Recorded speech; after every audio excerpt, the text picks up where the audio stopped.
ಕಾವೇರಿ ಜಲಾನಯನ ಪ್ರದೇಶದಲ್ಲಿ ಸಿಕ್ಕಾಪಟ್ಟೆ ಮಳೆಯ ಹಿನ್ನೆಲೆಯಲ್ಲಿ ಈಗಾಗಲೇ ಕಾವೇರಿ ಕೊಳ್ಳ ತುಂಬಿ ಹರಿತಾ ಇದೆ. ಮೊಟ್ಟ ಮೊದಲ ಬಾರಿಗೆ ಜೂನ್ ತಿಂಗಳಿನಲ್ಲಿ ಕೆಆರ್ಎಸ್ ಡ್ಯಾಮ್ ಕೂಡ ಸಂಪೂರ್ಣ ಭರ್ತಿಯಾಗಿದೆ. ಹಲವು ವರ್ಷಗಳ ನಂತರ ಕೆಆರ್ಎಸ್ ಸಂಪೂರ್ಣ ಭರ್ತಿಯಾಗಿರೋದು ಜೂನ್ ತಿಂಗಳಿನಲ್ಲೇ. ಕೆಆರ್ಎಸ್ ಡ್ಯಾಮ್ 124 ಅಡಿ ಕಂಪ್ಲೀಟ್ ಆಗಿ ಭರ್ತಿಯಾಗಿದೆ. ಹಾಗಾಗಿ ನಾಳೆ ಮಾನ್ಯ ಮುಖ್ಯಮಂತ್ರಿಗಳು ಕೆಆರ್ಎಸ್ಗೆ ಬಾಗಿನವನ್ನು ಅರ್ಪಿಸುತ್ತಾರೆ. ನಾಳೆ ಬೆಳಿಗ್ಗೆ 11:30 ಅಭಿಜಿತ್ ಮುಹೂರ್ತದಲ್ಲಿ ಬಾಗಿನ ಅರ್ಪಿಸಲಾಗುತ್ತೆ. ಭಾನುಪ್ರಕಾಶ್ ಶರ್ಮಾ ಅವರ ನೇತೃತ್ವದಲ್ಲಿ ಬಾಗಿನ ಅರ್ಪಣೆಯ ಕಾರ್ಯಕ್ರಮವನ್ನು ನಿಗದಿ ಮಾಡಲಾಗಿದೆ. ಈ ಕಾರ್ಯಕ್ರಮದಲ್ಲಿ ಮಾನ್ಯ ಮುಖ್ಯಮಂತ್ರಿಗಳು ಕೂಡ ಭಾಗಿಯಾಗಲಿಕ್ಕಿದ್ದಾರೆ. ಜೂನ್ ತಿಂಗಳಲ್ಲೇ ಕೆಆರ್ಎಸ್ ತುಂಬಿದೆ. ಅಂದರೆ ವಿಪರೀತ ಮುಂಗಾರು ಮಳೆ ಜಾಸ್ತಿ ಇರೋದ್ರಿಂದ ಇತಿಹಾಸದಲ್ಲಿ ಒಂದಿಷ್ಟು ವರ್ಷಗಳ ಬಳಿಕ ಮತ್ತೊಮ್ಮೆ ಕೆಆರ್ಎಸ್ನ ಅಣೆಕಟ್ಟೆ ಜೂನ್ ತಿಂಗಳಲ್ಲೇ ತುಂಬಿರೋದು. ಸಾಮಾನ್ಯವಾಗಿ ಜುಲೈ ಅಥವಾ ಕೆಲವೊಂದು ಸಂದರ್ಭ ಆಗಸ್ಟು ಇಂಥ ಸಂದರ್ಭದಲ್ಲಿ ತುಂಬ್ತಾ ಇದ್ದಂತಹ ಅಣೆಕಟ್ಟೆ ಇದು. ಆದರೆ ಈಗ ಏಕಾಏಕಿ ತುಂಬಿದೆ. ಹಾಗಾಗಿ ನಾಳೆನೇ ಬಾಗಿನ ಅರ್ಪಣೆ ಮಾಡುವಂಥ ಕೆಲಸವನ್ನು ಮಾನ್ಯ ಮುಖ್ಯಮಂತ್ರಿಗಳು ಮಾಡ್ತಾರೆ.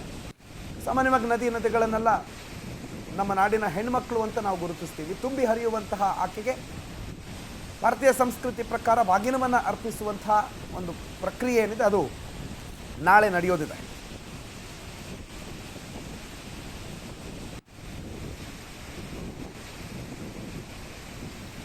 ಕಾವೇರಿ ಜಲಾನಯನ ಪ್ರದೇಶಗಳಲ್ಲಿ ವಿಪರೀತ ಮಳೆ ಆಗ್ತಾ ಇರೋ ಹಿನ್ನೆಲೆಯಲ್ಲಿ ಬಹಳ ಬೇಗನೆ ತುಂಬಿದೆ. ಇದು ಒಂದಿಷ್ಟು ಜನ ರೈತರಿಗೆ ಬಹಳ ಖುಷಿಯ ವಿಚಾರ. ಬೇಗನೆ ಕೆಆರ್ಎಸ್ ತುಂಬಿದೆ, ಕೃಷಿ ಚಟುವಟಿಕೆಗಳಿಗೆ ಬಿರುಸು ಸಿಗುತ್ತೆ ಅನ್ನೋದೊಂದು ಖುಷಿ ವಿಚಾರ. ಬಟ್ ಮೇನ್ವೈಲ್ ಅದ್ರ ಜೊತೆಗೆ ಕಾವೇರಿ ಜಲಾನಯನ ಪ್ರದೇಶದಲ್ಲಿ ಮಳೆ ಆಗ್ತಾ ಇರೋದು ಕಾವೇರಿ ನದಿ ಉಕ್ಕಿ ಹರಿಯೋದಕ್ಕೆ ಕಾರಣ ಆಗಿದೆ.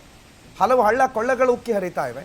ಹಾಗಾಗಿ ಹಳ್ಳ ಕೊಳ್ಳಗಳು ಉಕ್ಕಿ ಹರಿತಾ ಇರೋದ್ರಿಂದ ಸಾಮಾನ್ಯವಾಗಿ ಪ್ರವಾಹ ಭೀತಿ ಎದುರಾಗಿದೆ. ಕೆಲವರು ಬೆಳೆ ಬೆಳೆಯೋದಕ್ಕೆ ಆಗುತ್ತೆ, ಅನುಕೂಲ ಆಗುತ್ತೆ ಅನ್ನೋ ಆಸೆನಲ್ಲಿದ್ದರೆ, ಇನ್ನು ಕೆಲವರು ಬೆಳೆದ ಬೆಳೆಯನ್ನು ಉಳಿಸ್ಕೊಳ್ಳೋದು ಹೇಗೆ ಅನ್ನೋ ರೀತಿಯಲ್ಲೂ ಕೂಡ ಆತಂಕದಲ್ಲಿದ್ದಾರೆ. ಒಟ್ಟಾರೆ ಒಂದಿಷ್ಟು ವರ್ಷಗಳ ಬಳಿಕ ಕಾವೇರಿ ಜಲಾನಯನ ಪ್ರದೇಶದಲ್ಲಿ ವಿಪರೀತ ಮಳೆ, ಅದು ಮುಂಗಾರು ಮಳೆ ಚೆನ್ನಾಗಿ ಆಗಿರೋದ್ರಿಂದ ಒಂದೊಳ್ಳೆ ಇಳುವರಿಯ ನಿರೀಕ್ಷೆಯಲ್ಲಿರೋ ರೈತರಿಗೆ ಕೆಆರ್ಎಸ್ ಕೂಡ ಜೂನ್ ತಿಂಗಳಲ್ಲೇ ಭರ್ತಿ ಆಗಿರೋದು ರೊಟ್ಟಿ ಮೇಲೆ ತುಪ್ಪ ಬಿದ್ದಂಗೆ ಆಗಿದೆ. ಆದರೆ ಈ ಮಳೆ ಇದೇ ರೀತಿಯಲ್ಲಿ ಅತಿವೃಷ್ಟಿಯಾಗದೆ ರೈತರಿಗೆ ಸಮಸ್ಯೆ ಕೊಡದೇ ಇರಲಿ ಅನ್ನುವಂಥ ಬೇಡಿಕೆಯನ್ನು ಕೂಡ ಇಟ್ಕೊಂಡಿದ್ದಾರೆ. ಜೊತೆಗೆ ಈ ನೀರಿನಿಂದ ಯಾವುದೇ ಸಮಸ್ಯೆಗಳಾಗದೇ ಇರಲಿ, ನಮ್ಮನ್ನೆಲ್ಲ ಕಾಪಾಡು ತಾಯಿ ಕಾವೇರಿ ಅಂತ ಬಾಗಿನ ಅರ್ಪಿಸ್ತಾರೆ ನಾಳೆ ಮಾನ್ಯ ಮುಖ್ಯಮಂತ್ರಿಗಳು, ಕನ್ನಡಿಗರ ಪರವಾಗಿ, ಕರ್ನಾಟಕದ ಎಲ್ಲ ಸಮಸ್ತ ರೈತರ ಪರವಾಗಿ.